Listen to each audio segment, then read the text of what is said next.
కానున్న కళ్యాణం ఏమన్నది స్వయంవరం మనోహరం.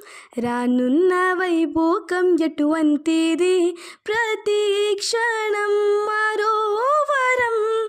విడువని ముడిది కదా ముగింపులేని గాఢగా తరముల పాటుగా తరగని పాటగా ప్రతి జత సాక్షిగా ప్రణయము నేలగా సదా.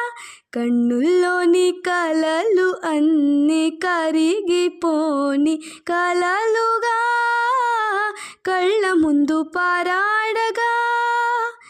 కన్నుల్లోని కళలు అన్ని కరిగిపోని కలలుగా.